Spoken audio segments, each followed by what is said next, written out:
So first of all, welcome to everyone. I think you're going to really enjoy this session. I want to just tell you a few things before our presenters get started.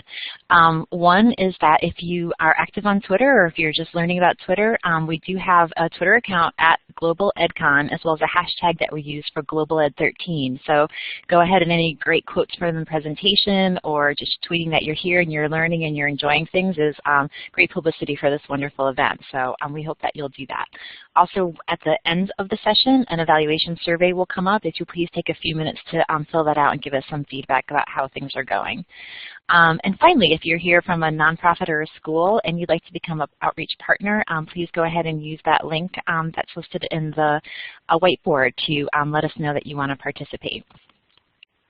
I'd also like to take a moment to thank our sponsors. We really couldn't run the Global Education without the support of these great sponsors.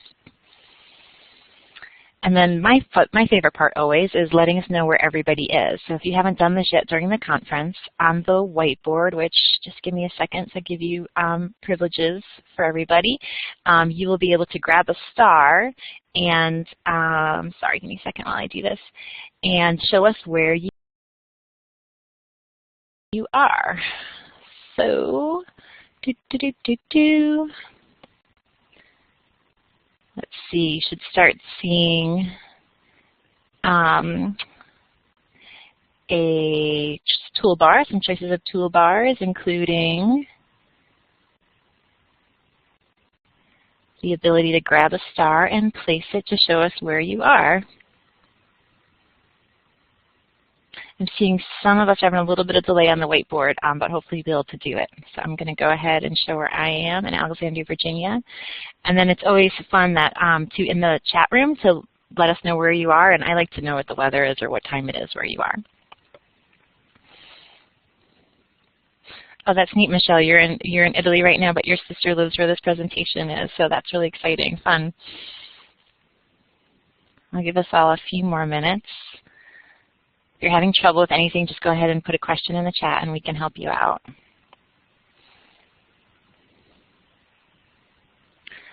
Great, we've got Canada, Missouri, looks like somewhere in Central America.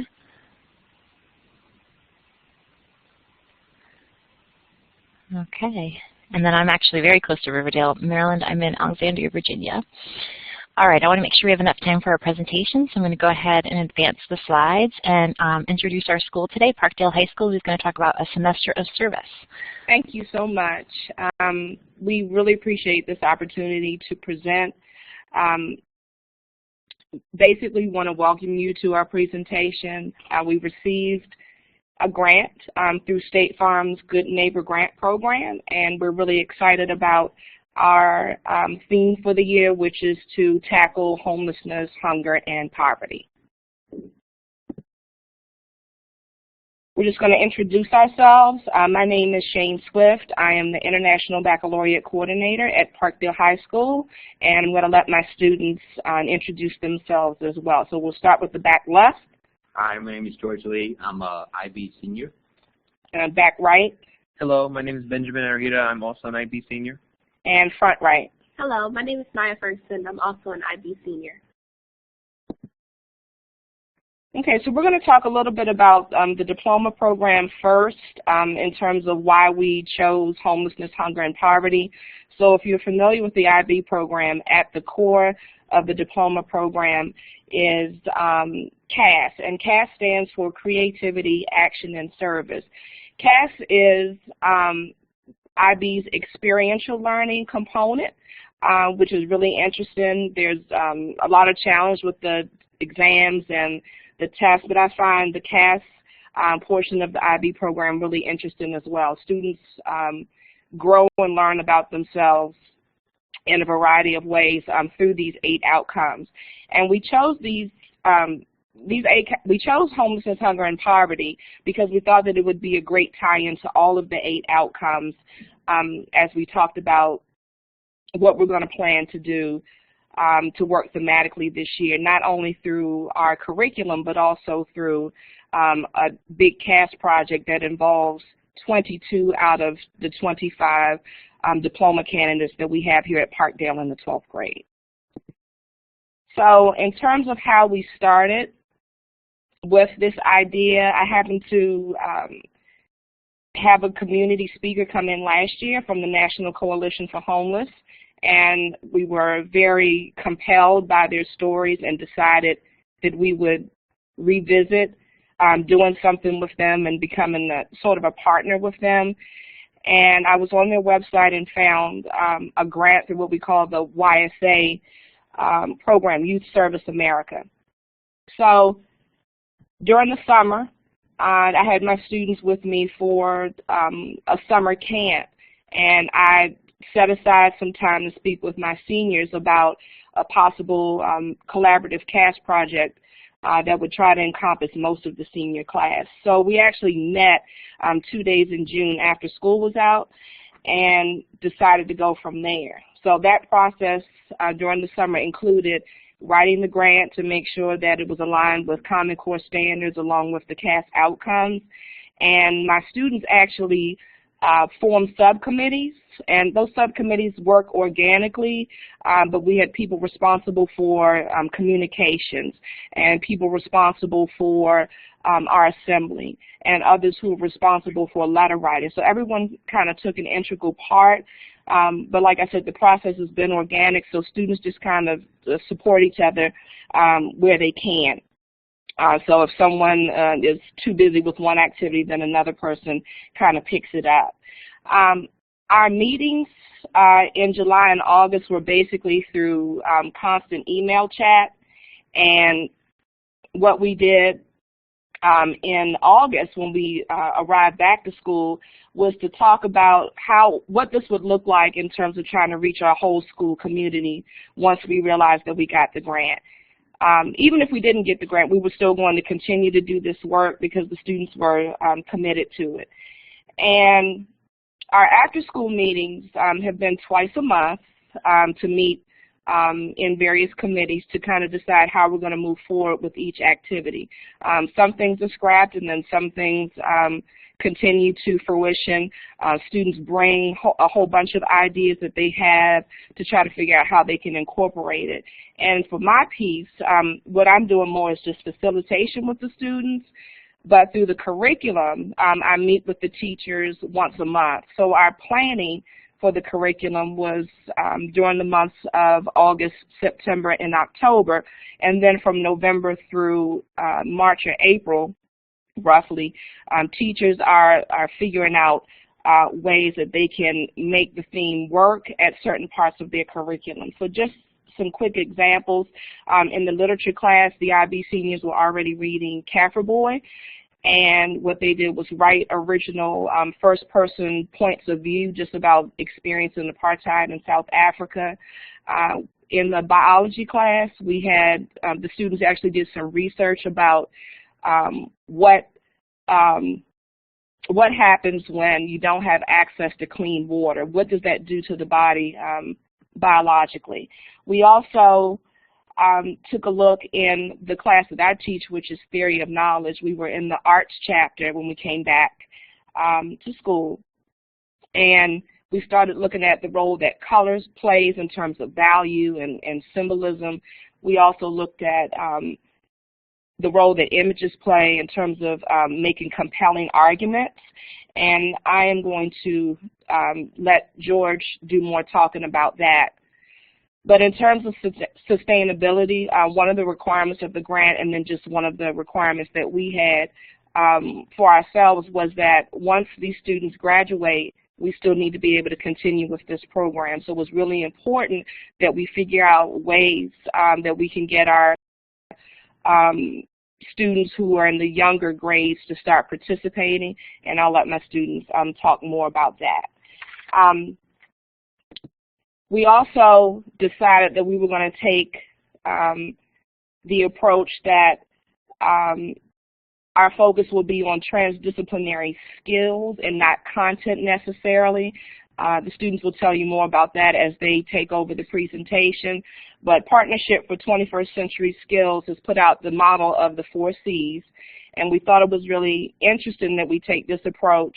And just in hindsight, looking at all the different things that have encompass this project, we have definitely hit on all of the 4 C's as we continue. And the good thing about the 4 C's is that it's across contents and grade levels. So now I'm going to turn it over to Naya Ferguson so she can tell you more about how we started. Hello, everyone. One of our first steps in this project was to write a call to action letter to State Farm and applying for the State Farm Good Neighbor Grant. And in this letter, we basically explain a little bit of background information and interesting statistics that we found in hunger, homelessness, and poverty. And we also explained our mission, which is to create an awareness and change perception of hunger, homelessness, and poverty at a local, a national, and on a global scale. In order to create this letter, we divided it into 5 parts with 1 student assigned to each and an additional student that helped proofread. A challenge that we had in this collaboration was meeting self-set deadlines. So in the end, I believe we achieved our goal in conveying empathy and explaining our plans for future events and sustainability of the project. But now George will tell you about our infographics. Well, right here we have 10 infographics which all cover our 8 subgroups of homelessness, which are including HIV, mental illness, children, the elderly, women, immigrants, veterans, and people in the LGBT community. And we also have one more infographic that discussed how poverty can affect one's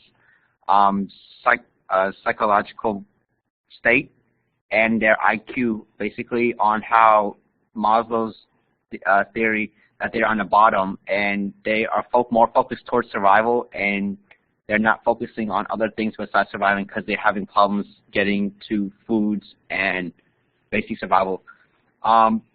In our theory knowledge class taught by Ms. Swift, we used what she was discussing earlier about art, and we learned how to make compelling infographics by trying not to focus on using text but images instead.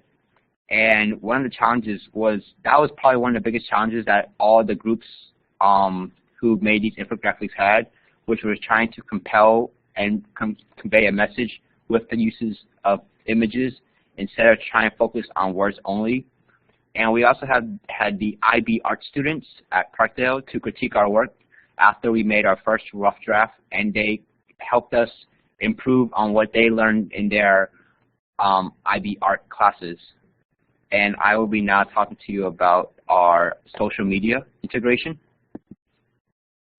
Currently we have a Facebook and Twitter page right now, and both of them, we are fairly active in both of them. And in our Twitter and Facebook, we have links to all of our infographics, which are available, and we have the call to action letter, which is also available on both. And when we completed the call to action letter and infographics, we retweeted them to all community leaders and our corporate sponsors from the State Farm Good Neighbor Grant. So we had people, approximately half of them, opened the letter and read them. And we're also using social media to communicate with other students and community leaders to see how we can spread this project out. And I'll pass it to Benjamin for our next kickoff assembly that happened last week. Hello. On Tuesday of last week, we had our kickoff assembly for our Hunger, Homeless, and Poverty project. We had guest speakers from the National Coalition of Homelessness come in, and we had a few teachers and students perform a couple poems and self-accounts. As we were ushering students to come into the cafeteria to look at a art gallery I've set up, that our IB 11 students drew a few pieces to exemplify homeless, hunger, and poverty. And we also had them look at Spanish projects that the IB 11 and 12th grade students did to show homeless, hunger, and poverty in Spanish-speaking countries and compare it to the U.S. As the students were walking around looking at the projects and art, we had a couple students come up to them and start discussions about them to see what they thought and their opinions on it. As we continued with the assembly, we had our IB 12 World Literature teacher, Mr. Clinton Smith, perform an original poem talking about a food desert, which is the county we live in, Prince George's County, which is a food desert. We continued with self-accounts with 2 of our students, both performed in English and in Spanish. After that, we had our guest speakers, David Pearl and Steve Thomas, talk to us about their own experiences with homelessness. Dee Pearl's account was very intriguing, while Steve Thomas's account brought many students to tears. And I will now talk about the Power Up with Technology. Saturday of last week, we had 3 of our IB 12 students go to Northwestern High School to talk about our infographics to the teachers who went there. They started discussions and with the teachers about what they thought about our infographics and our homeless, hunger, poverty projects. Many of the teachers decided to bring their own ideas of homeless, hunger, poverty to their school to see what projects they could do and how they would integrate infographics into their current curriculum. And now I'm going to pass it on to Naya to talk about our next steps.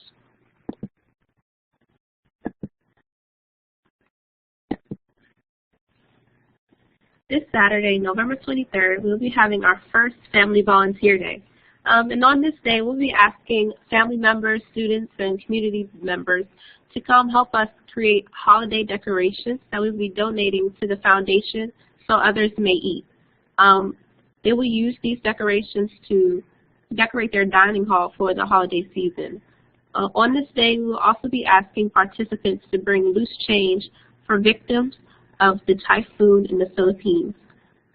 We will be donating this change in honor of a teacher here at Parkdale who lost family members in the storm.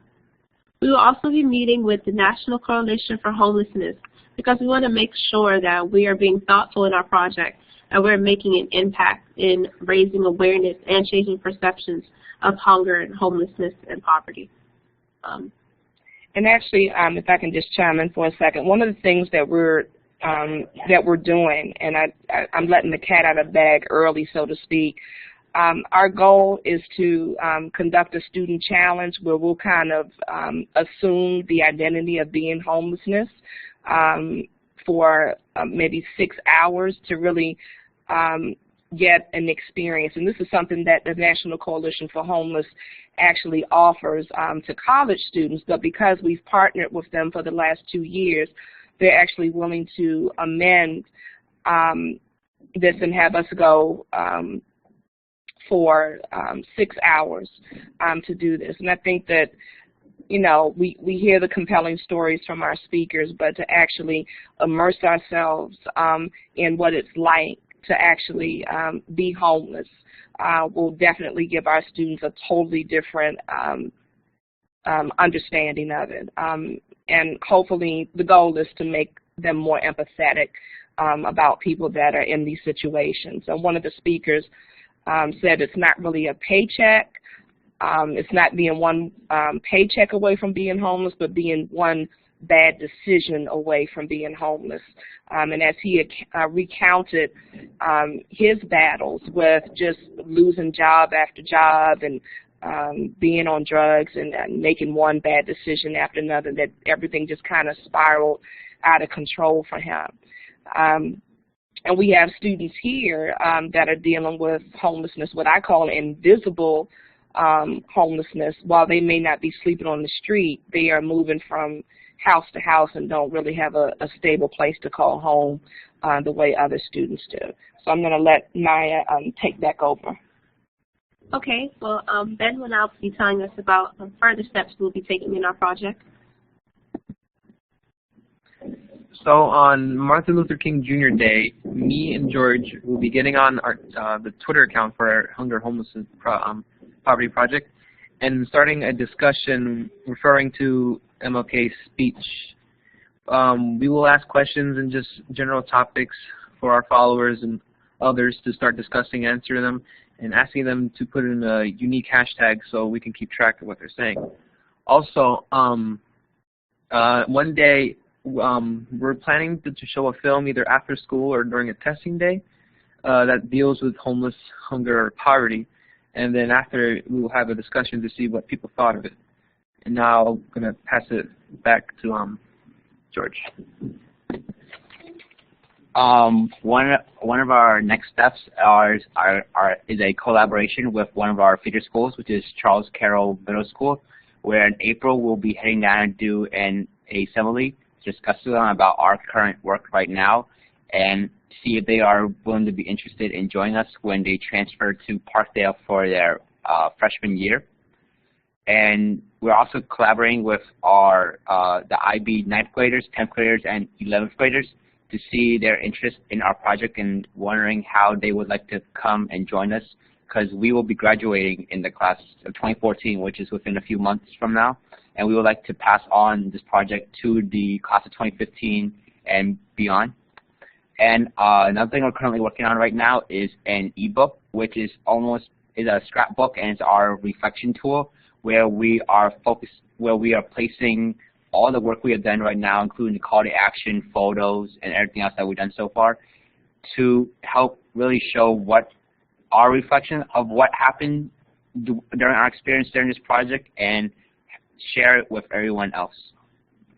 And now I'll be turning it to Naya for our final slide. It has been a pleasure talking to you all, and we thank you for your participation. If there are any questions, we would be more than welcome to answer them at this time.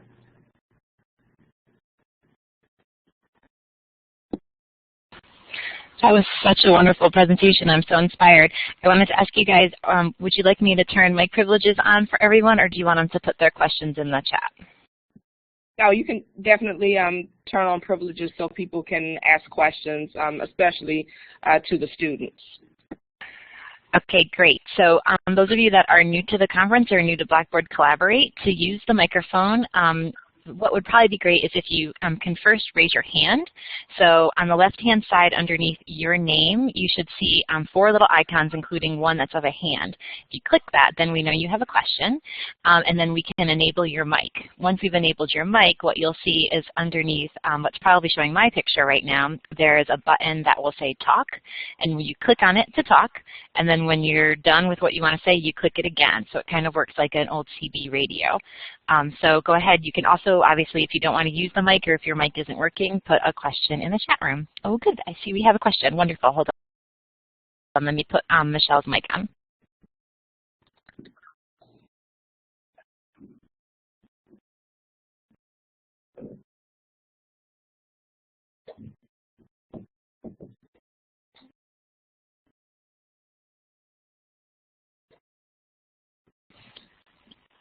Okay, Michelle, would you want to go ahead and try out the the mic for us? So go ahead, click talk and say what you want to say, and then click again when you're done.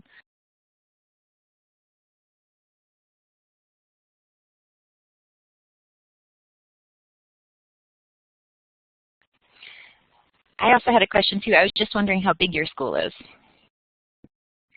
We're actually have about a little under 2,200 students currently, and roughly 150 students that participate in the IB program between the 9th and 12th grade levels.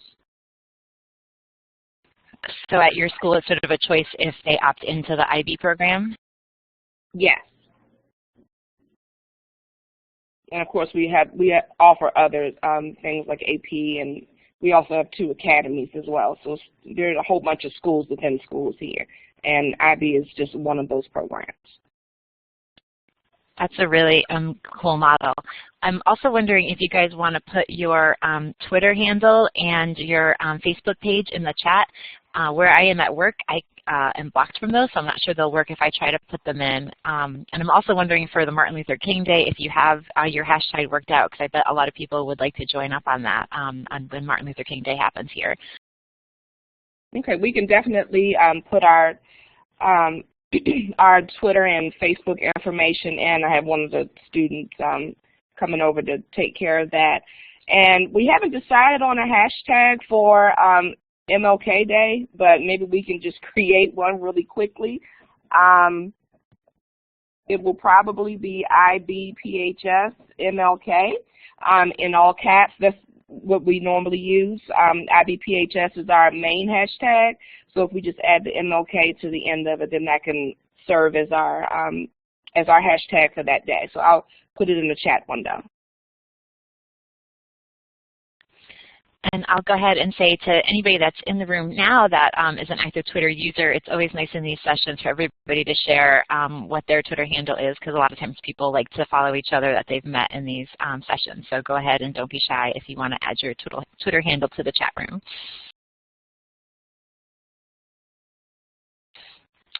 I also see, I think, a question from Ms. Johnson. She's asking, what are the greatest needs for the homeless, and how can students make a difference? Can you repeat that question, please? Sure. It is, what are the greatest needs for the homeless, and how can students make a difference?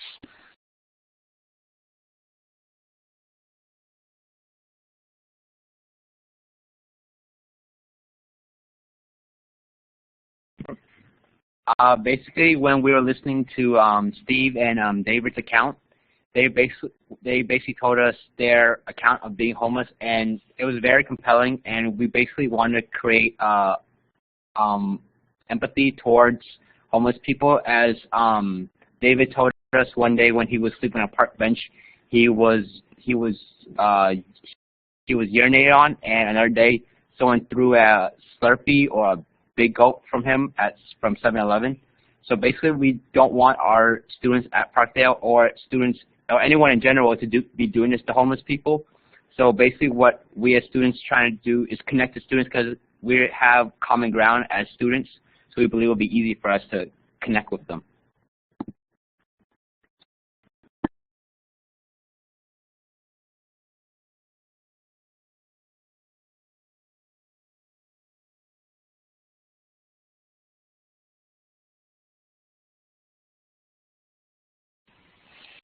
If others don't mind, I have some more questions, but please, everyone who's participating, feel free to either use the mic or put a question in the chat room. But I'm just kind of wondering from the students, like, what's been sort of the most transformative part of this project for you guys so far?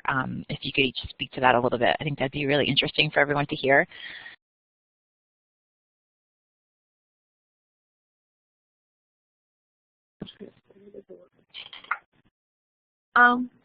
We think that something that's been really transformative is, I would say, just calling attention with things such as our infographics and really the assembly. I think we've changed people's perception in a way, like we are making them understand or giving them a basis to understand that homelessness is, and hunger and poverty as well, they're not things that make people unhuman, but there's something that we can all make an effort to change. And that's also actually the name of our program. We call ourselves Be the Change, because we really believe that through all these things that we are doing, that eventually we can be a change in this, you know, at least in our local community, and make everyone more aware of what's going on, and hopefully change perception so much that things like this wouldn't occur anymore.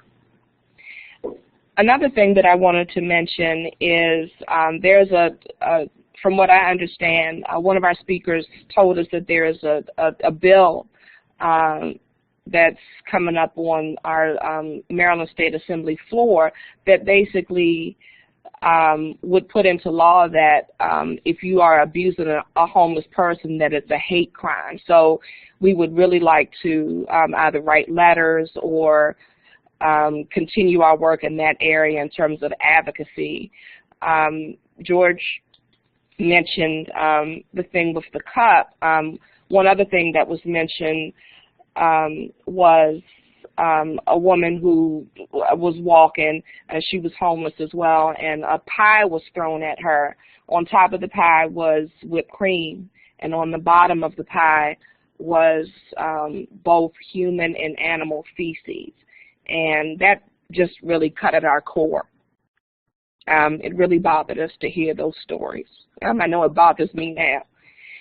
And basically, Steve told us that no human being should treat another human being that way. And he also mentioned that we have more animal shelters than we do for animals than we do for people. So that really touched the students, and it touched me as well. And we know that we need to do something about it.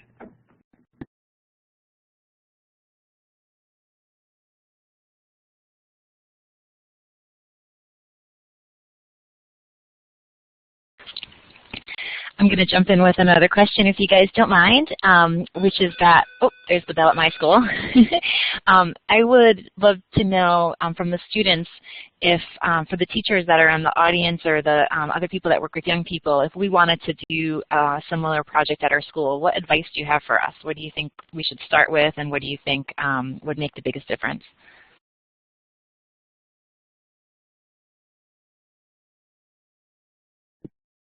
I think that if the students really want to start a certain service project or anything, they should reach out either to a teacher or the head of their school to see if they could get permission to start it. Also sponsors from teachers, and just to grab a group of students to participate and to contribute to the project, and committed students, and also to just, I guess, set up maybe a club or certain meetings for them to come like we do twice a month to talk about and discuss what we plan to do. Also, to let the students have a voice to speak out in their communities about the pressing issues that they want to talk about. And I think that's pretty much like they can do, but they can also have their own ideas that what they want to do. Yeah, I think that was one of the big parts that State Farm was really interested in when we wrote the grant. In what ways will the student voice be heard? And because they've been such an integral part of the process, I've been able to step back and just be the facilitator. And they basically run everything. I report to them, so to speak, in terms of this project. Students bring in ideas, and then we figure out how to hash it out. You know, maybe this is too much, because they are tempted to bite off more than they could chew with some of these activities, and we have to sometimes temper. I have to temper their expectations to say, yeah, you know, we can. However, you all have college applications to do, and you have this to do, and you have that to do. You have homework to do. But you know, starting small, and you know, letting them grow the project from there. But I think the student voice has been the biggest contributing factor to this. That, you know, they are in charge of the project, and they have been since we wrote the grant. My only piece to the grant was aligning the Common Core standards and typing it all up. Ben was the person that designed our budget for us and decided how we would use the money that we received for the grant, and they crunched the numbers basically. And the students designed the assembly, and it's just my job to make sure there are enough chairs there and make sure the invitations are done. But in terms of what it looks like and then facilitating that whole process, they were the ones that did everything. So I think that's how you keep students interested, because they are let them being in charge of it, and just helping facilitate them making good decisions about what they can do. And if there's disappointment, if things don't happen the way that they're supposed to come back to the drawing board and revamp and figure out what else can be done. At this point, you know, like our letter, Naya spoke about our letter taking quite a bit of time to get it together. But, you know, they just kind of put pressure on each other. You haven't done your part yet. So they held each other accountable, which was great.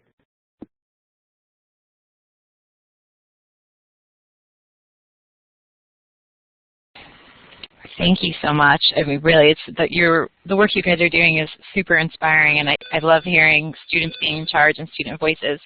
One of the questions that came through that chat room also was asking the students if they will continue to make a difference on this topic when they go to college. I know that I will be personally making sure that I make that initiative to make sure that I keep up with these things that we have been doing now. I hope to come back, to Parkdale next year and participate in the next assembly that they do for hunger, homelessness, and poverty, and just see the growth that the project has taken. And like for me, I think that I would want to find another organization maybe, since we started here. I think it's just a great basis or something that we can expand on. Maybe if we can all come back together as a class, as IB, and just do something that is out of school. I think that would be really cool for us to do, because it has definitely raised awareness in me, and I'm sure it's made my other classmates. There's something that we're really adamant about now that we would really like to continue on with. I think George wants to contribute something. One thing I want to talk about is since we're all going to be finishing high school within a few months from now, Naya talked about coming back for next year's assembly, so I want to talk about advocacy and being advocates for this cause, because we will be the pilot, basically, the first group for the IB Homeless Hungry Poverty Project. And so we can just help get people interested, involved in this cause and other causes, because I know most students will probably only listen to other students. They won't be as interested in listening to adults or their teachers or parents. But us as students, we can, as I said earlier, we have common ground with them, which will make us a lot easier advocating to them, saying there are some big issues in the world, so why don't we pick one out from a hat today randomly and focus on that as our goal for the school year, and try and pass it on so we can try to eliminate the problem or spread awareness to the problem, so people will create empathy and be more aware of things that are going around the world today.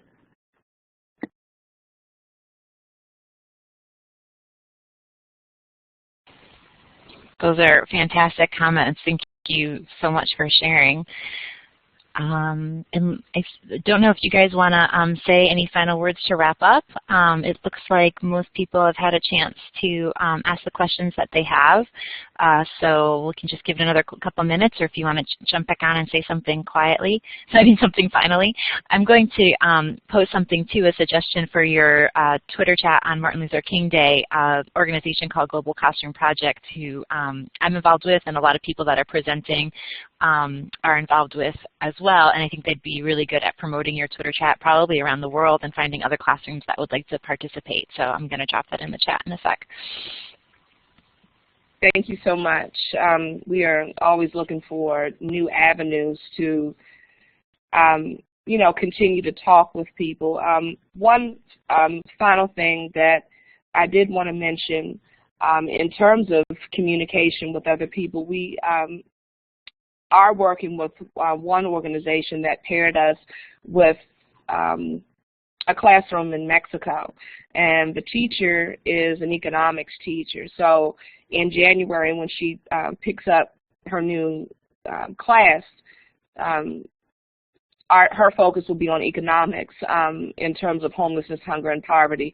And our goal is to figure out how we're going to collaborate with her so that we can continue to have this dialogue, but dialogue with people who don't live here and have a different perspective to share with us. And this is our first time doing a presentation. I've participated as a teacher in Global EdCon for the last couple years now, but it's been a pleasure for us to present what we've been doing for the year, and I'll let the students say their final goodbyes as well. So let Naya go first. I just wanted to thank you all for listening. It was a great experience to be able to talk about everything that we've done and everything that we plan to do, and I hope that we have touched some of you all and that you will come and support our cause, or either here or wherever you are in the world. Thank you. Ben? I would also like to thank everybody for participating and joining us. I really do hope that from wherever you are around the world, you would also like to start your own projects, whether it be for hunger, homeless, or poverty, or for anything, any pressing matter that affects your part of the world or anything you want to be advocate about.